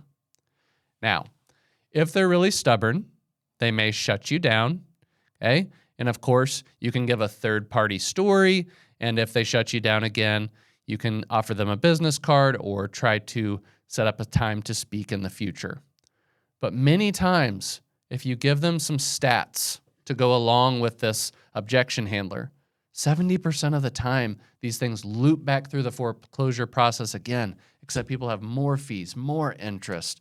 They have less options, and they end up getting less money than they had before. It can often get people to open up, proceed to the 5-option framework. Okay, so I want you to go through this one more time. Okay, you talk to them with your opening line. They say, I'm filing bankruptcy. We have our handler. They open up or they shut you down. If they open up, you're going to basically say, do you have an attorney? Yes. Are you aware of how much the retainer is? Yes or no? And we filter through this objection handler, all with the hope of getting to this 5-option framework so that we can discuss cash options, discuss subject to options. But I hope you guys see that by pushing through and just asking a few questions, just couple, 2 questions, you can get through this really difficult objection that people use. Many times bankruptcy is a deflection. They don't actually plan on doing it. And if you call them out on the risks, on what happens afterwards, they have to come full circle and acknowledge that those risks aren't worth going through and they'd like to hear other options. So if you would like to have a copy of this objection flow for your team, my team will put a link down below. Go put your email in there and grab this document. This is something that you should print out, expand it, blow it up at your local FedEx or whatever. Have this on the wall. This right here can add another deal a month to your flow, another $25,000, another $50,000. And I think we all would like that. So again, hopefully this is helpful. Guys, if you want to join a community where we discuss this type of thing every day, try to figure out how to refine your business, refine your data, refine your marketing, the niche community is definitely for you. So check out the link down below. Speak with my team about joining the niche community. But guys, go help these sellers with bankruptcy. Many times bankruptcy is not a long-term solution. It's just going to loop back around. And it's our duty to fight through the resistance and get these people to go ahead, sell their house, get some money in their account, and move on with dignity. I hope this helps. See you on the next one. Having a predefined sales process is what's going to take your real estate company from doing 1 deal a month, or maybe even occasionally doing a deal, to 3 deals a month, 5 deals a month, in 10 plus or beyond. You have to have a sales process that is repeatable, that not only you as the operator knows, but your team is also able to replicate that. Today, we're going to go through my 5-option framework for sellers in foreclosure that guides someone from the beginning of the sales process all the way to a contract. So tune in, really internalize this presentation, share it with your team, and have them start implementing it into your business. So I have created an in-depth mind map for you to be able to understand the 5 options framework. I've really downloaded this out of my mind to a repeatable framework. Okay, but I want you to really internalize this document in 2 different steps. Number 1, you have the setting the stage. This is the very beginning of the conversation, trying to get a little bit of information out of them, and you can either at the end set up your closer for an opportunity for them to come close. So this is kind of a setter role for this first part of the conversation. Or maybe it's your closer and this conversation's happening through text or at a door knock, or maybe it's a cold call and you need to set that next appointment for further conversation. So the top of this framework is going to be the setting the stage portion. The second half is going to be your actual 5 options. So I want to break this down, go through this step by step. Do not get overwhelmed by it. Also, don't feel like you have to memorize it. If you're brand new, yes, of course, you want to be able to internalize it, understand your product. That way you can communicate effectively. but you don't want to seem robotic and you don't want to feel like you have to go through every single option every single time. If someone on this setting the stage call gives you the information that I want to sell, I'm done with this house, I want to move on. Well, you don't need to go through all the different options that we're going to go through. Give them the opportunity to go ahead and sell. Don't give them other options. That's going to muddy up the waters. So take some context into this, knowing that it's not something that is rigid. You don't have to follow every step every time. This is a framework. Apply your businesses on top of it. That being said, let's get into this, the first part, setting the stage. Okay? So you can have your opening line. This could be many different things. One of the ones that I use is, hey, are you the homeowner here? My name's Michael, and I apologize, I can't stay long. I've got an appointment that I need to be getting to, but I noticed your lender scheduled a sale on this property. Wasn't sure if you already had it handled or if you're running into any headaches. I know these things happen, but I help folks navigate this kind of thing all the time. Would you be opposed to hearing what people have done in these situations? Okay? They're either going to give you some sort of objection, right? Or they're going to say, hey, sure, what do other people do? Most of the time, they're going to have some sort of objection. If they have an objection, look at the other objection videos I have on my channel, from things like I've got it taken care of to I'm filing bankruptcy to I'm going to do a loan modification. We've got videos on those. Go back and take a look. Again, this is a framework for five options. So they're going to give you some sort of objection. You're going to provide a handler, of which I provide mind maps just like this that can help you overcome each of those objections. The seller's going to respond. What are they going to respond with most of the time after you've overcome an objection? They're going to say, well, I'm kind of going through a loan mod process with my lender, or I'm really thinking about reinstating my loan, or maybe I'm going to file bankruptcy. Maybe a family friend is going to help me list it. They're going to give you some sort of indication on the path that they want to go. So no matter what they say, you have this full stack of different things that people want to do and questions to go over. So for example, someone says that they want to file a loan mod. Well, you can ask a set of follow-up questions that's going to cast a little bit of doubt on their path.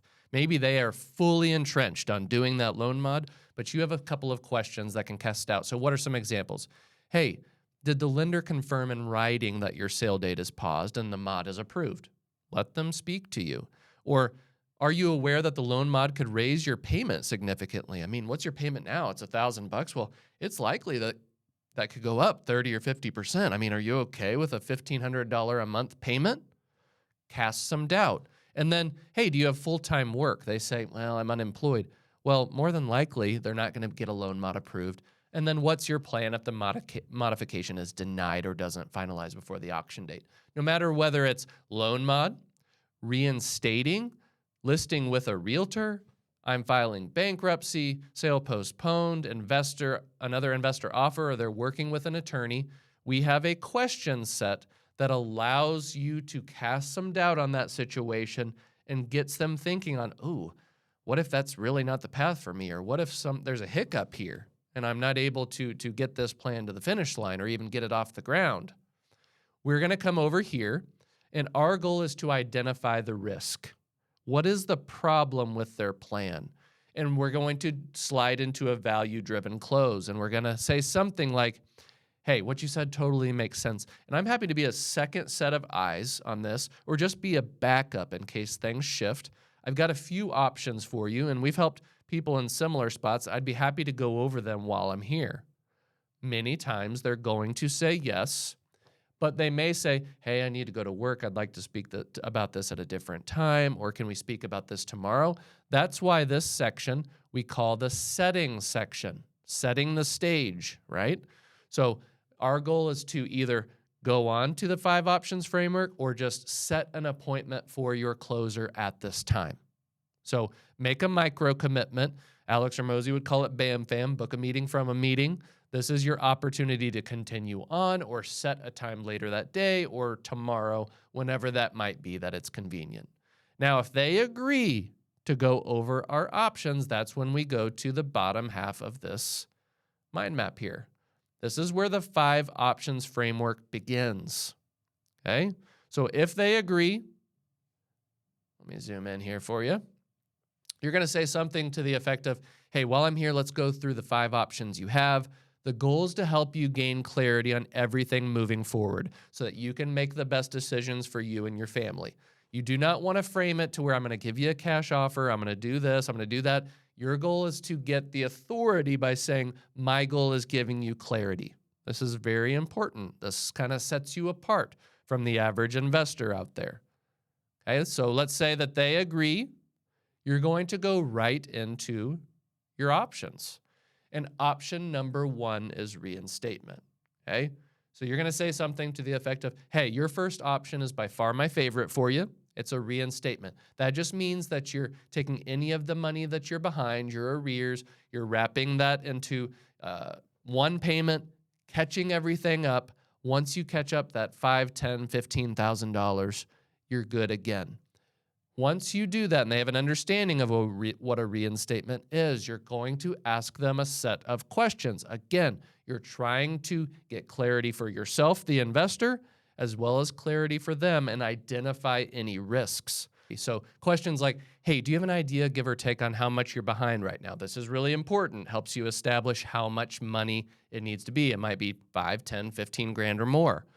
Hey, do you happen to have that 15 grand right now? I mean, have you spoken to family or friends about it? We really want to weed out any possible opportunities for them to fix the situation.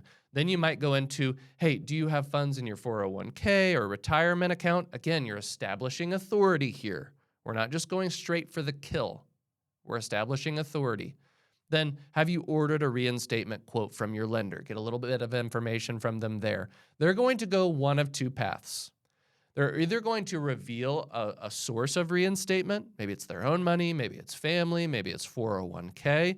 Sometimes they're going to be really entrenched in that.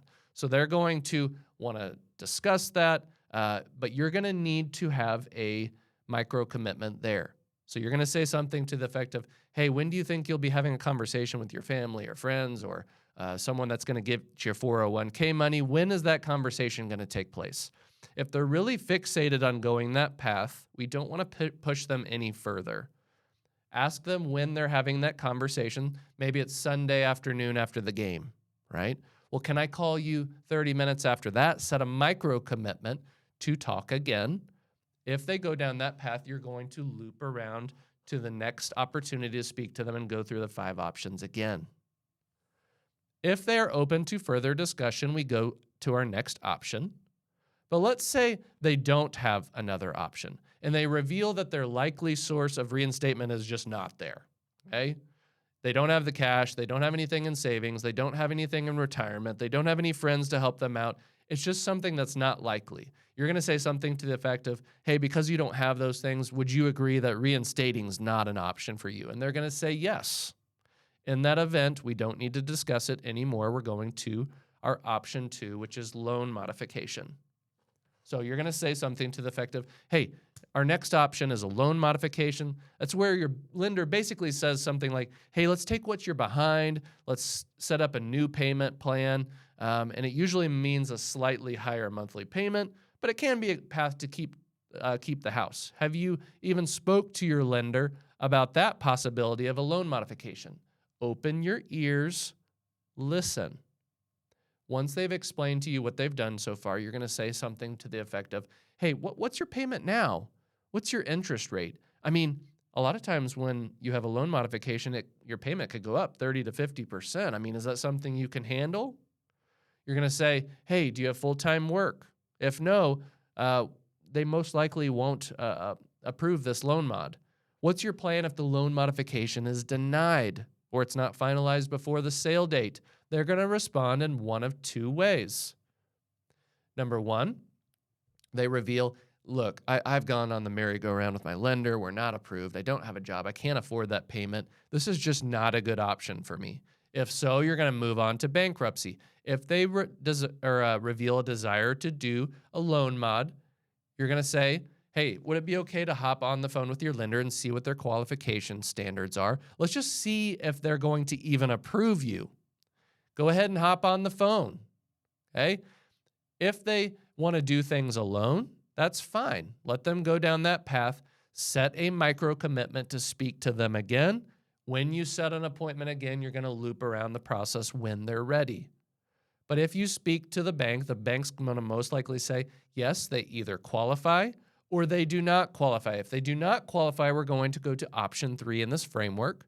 If they do qualify and they're fixated on that path, you're going to establish a time to speak again. And down the line, we will speak to them again and hopefully get past this particular objection. Now, if you go through and loan modification is not something that they want to do or they cannot qualify, we're going to go to our third option, which is a Chapter 13 bankruptcy. Okay, you're going to say something to the effect of, hey, the third option is actually my least favorite. It's filing a bankruptcy. It would stop the sale, but it's kind of like putting a Band-Aid on an infected wound. It's a long-term commitment, and 9 times out of 10, it's not really a good path to go down in the first place. So you're going to let them explain if this is even a path they want to go down. If they say, like, I don't want to file bankruptcy, move on. But if they decide they want to go down the bankruptcy path, we're again going to ask some questions that is going to cast some doubt. So for example, hey, have you found an attorney that will even file on such short notice? I mean, the sale's here in a few days. Oftentimes you can't even get a hold of them. They're going to say, well, yeah, I've talked to someone, or maybe they say something else. If they say, yeah, I've got someone on the hook, you're going to say, well, have they told you about the retainer fee?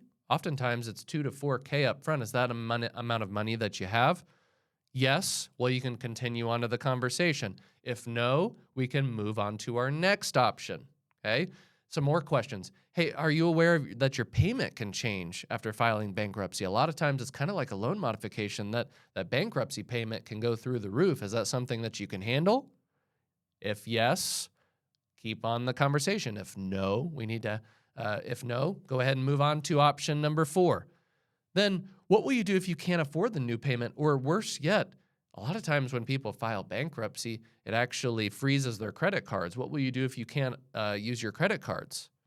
And it will weed out if it's a possibility for them to file bankruptcy or not. Okay? If they reveal they want to pursue a bankruptcy, okay, we're going to reiterate questions about filing bankruptcy. Make sure that's something good that they want to do. And if they're fixated on that path, we're going to enter box with 4 walls framework. This is a framework that I share in the niche community. So if you're interested in joining the niche community, check the link below and our team would be happy to speak to you. I will also be going and making a YouTube video on this framework here in the next couple weeks or month or so. So stay tuned for that. If they come back to you after you've done the box with 4 walls framework, you can go to option 4. But many times after casting doubt on filing bankruptcy, they will reveal that bankruptcy is not a good option for them. In that situation, you can go on to option 4, which is a cash sale. So you're going to say something to the effect of, hey, the 4th option is a cash sale. I'm sure you've had plenty of people blow you up about this already, but we can give you the best offer that we can give you. We can stop the sale, maybe even give you a little post-possession time and assist you in moving. Have you considered a cash offer yet? If they're not ready for a cash offer yet, they just in no situation want to go down that path, we go down to our next option, which is sub 2.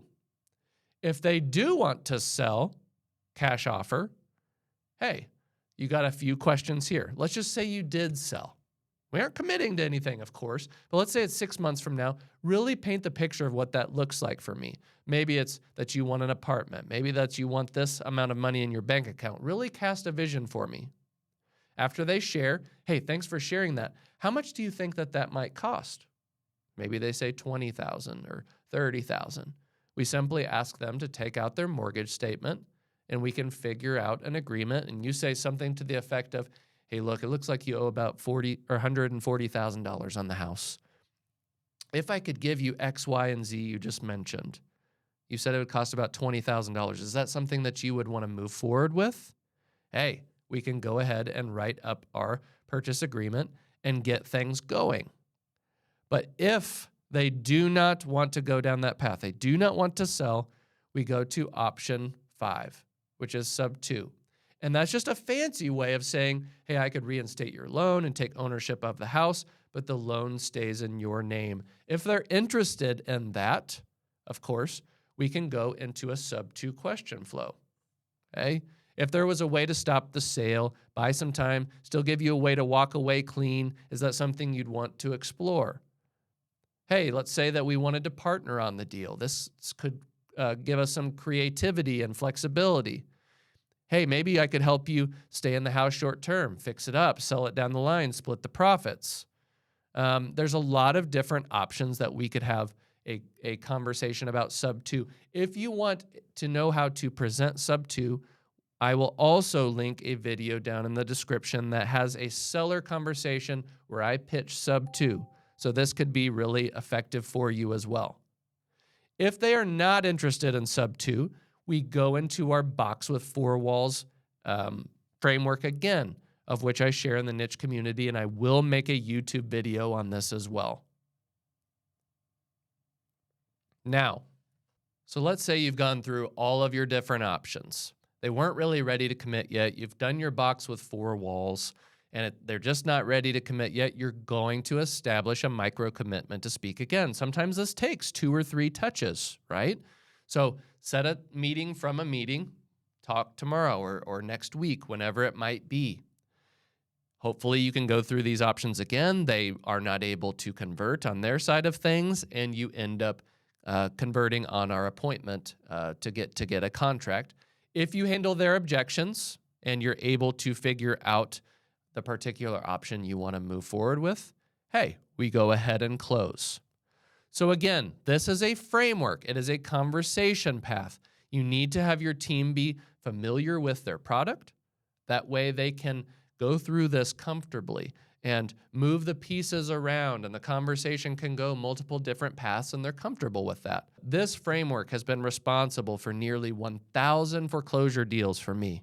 So it's very, very effective. It builds authority. It builds trust. It helps the client get clarity on what they're going to do moving forward. Hopefully it's been helpful for you. Study this again and again, and I promise you, you'll get out of that deal roller coaster to where you're doing a deal every now and then to where you're doing consistent deals. I will see you on the next one. Like, comment, subscribe. Appreciate you guys. Peace. There's a specific type of seller in foreclosure that all investors will run into eventually. It's the seller who isn't necessarily stuck because of the numbers of your offer. They're not stuck because you don't have a good option. They're stuck because the walls in their mind have been built so high that they can't make a decision at all. They're attached to their home. They're terrified of change, and they convince themselves that staying, no matter how bad things get, is the safest option. And unfortunately, the more you present logical solutions, the deeper they're going to retreat into denial. And this is where most investors lose the deal because they keep throwing more options at a seller who isn't looking for options. They're boxed in emotionally, not logically. So today I'm going to reveal to you my secret weapon to combat this type of seller. It's called the box with 4 walls. This is the exact framework that we use with sellers who refuse to choose. They refuse to face reality. They refuse to let go. This framework will allow you to gently break through denial, lower their walls down, and help the seller finally see the truth without pressuring them, without forcing them to do anything, and without losing trust. So sit back, get ready to take notes.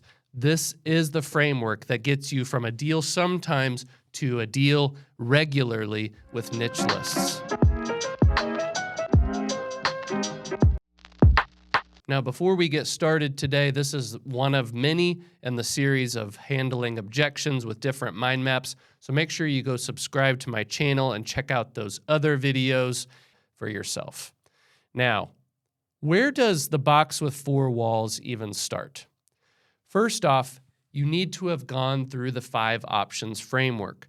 In the video last on our channel, we go through the 5 options framework in terms of reinstating, doing a loan modification, filing bankruptcy, cash sale, or sub 2. These are the options that a seller has in foreclosure.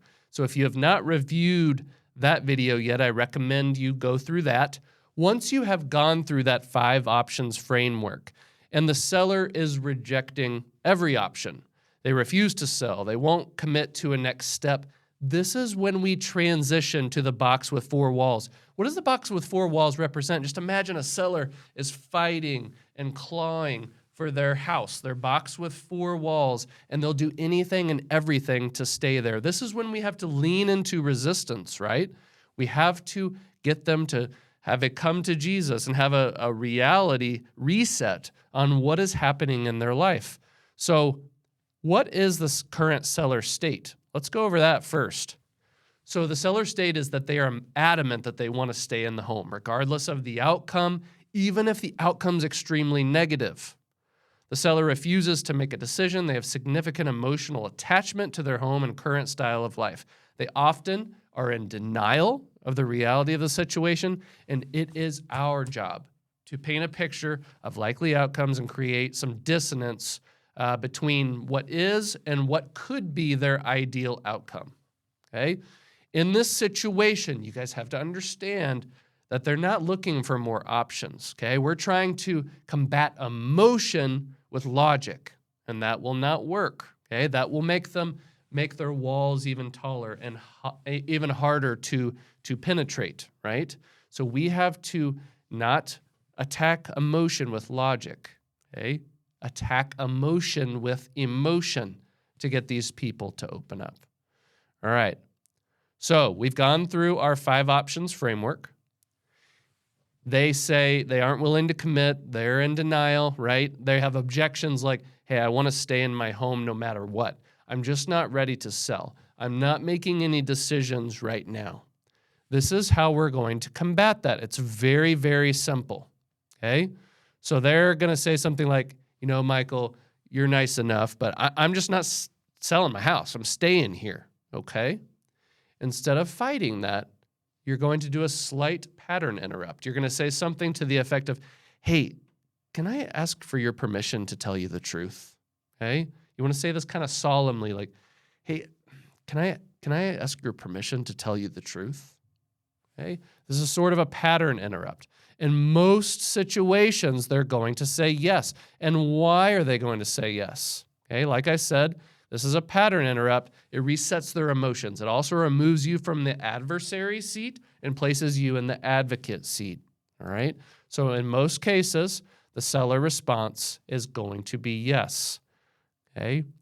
Now, in your conversations in the past, during that 5 options framework, they're going to say some of the reasons as to why they think they can stay. Maybe it is they're going to reinstate the loan. Maybe it's that they're going to file bankruptcy. Maybe they're going to get a loan mod. You need to have a good understanding as what to their possible path is going to be to stop that sale and potentially stay in the home. Okay, depending on what they have said in that conversation, you need to launch into a third-party story that is directly in alignment with what they have said during that 5-option framework. Again, if you need to review the 5-option framework, it is in the last video of my channel. Go check that video out, download the resource so that you have that 5-option framework available. Okay? Now, depending on what they say, you're going to launch into a corresponding third-party story. So let's say that they are trying to do a loan mod, okay? When they say, you know, I'm not going to sell my house, I'm not doing it, right? You're going to say something to the effect of, hey, do I have permission to be honest with you? They're going to say yes, okay? And you're going to say something to the effect of, hey, look, I get it. You want to keep your home. I would too, okay? But I've seen this play out dozens of times over the years, and here's what usually happens. 9 times out of 10, even if the loan mod gets approved, it doesn't actually solve things. The payment goes up, the interest rate goes up, and 6 months down the road, we're right back here, except now you've got more interest, more fees, and even fewer options. I just don't want to see that happen to you. Okay? Now you're going to move on over here. What this does is it creates dissonance with what would be their ideal outcome and what would likely be fighting for the house, okay? Do not pause after your third-party story. We want to go ahead and proceed, and I want you to be kind of like Jigsaw in the old Saw movies. He says, I want to play a game. And you're going to say your third-party story. You're going to kind of roll into this, all right? So I just want to play a game for a second. Bear with me. Let's just pretend you sold the house. It's 6 months from now. We aren't committing to anything, all right? But I'd like you to paint a picture for me of what the ideal, realistic outcome would look like. I mean, really paint it for me. Tell me about the place you'd move, how many beds and baths, how many months of income you would have set aside, what bills you would pay off. I mean, how would you feel without the stress of this on your shoulders? Then you're going to shut up. You're going to let them share, okay? Now, I want you to go back a little bit and imagine that you have the third-party story in any other scenario, okay? We went through the loan mod, but what if they had, they wanted to file that magical reinstatement? We've always seen that seller. It's like they're going to get the money from their aunt, their uncle, their mom, their dad, their sister, whoever it is. They're just going to have that magical reinstatement, all right? If you have that person, you're going to launch into your third-party story. You're going to say something like, hey, look, I totally get waiting on those reinstatement funds. I've seen this exact situation play out so many times over the years, and here's the truth.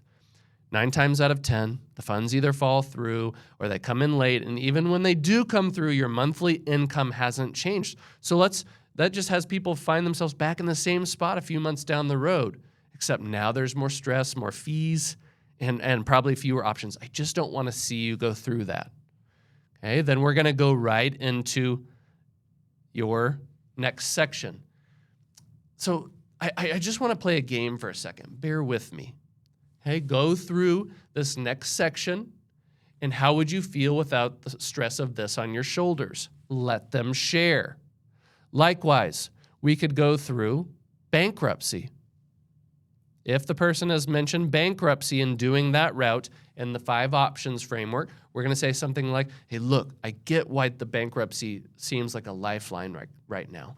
Notice how I am trying to come towards them. I address the concern. I even validate it, okay? Look, I get why the bankruptcy seems like a lifeline right now. I've seen this play out so many times, though, and honestly, 9 times out of 10, bankruptcy only buys a little bit of time. The payments usually go up, your income hasn't changed, and I've seen sellers have their bank accounts or credit cards frozen, and then a few months later, they're right back in the same struggle, except now they have even less flexibility and more stress.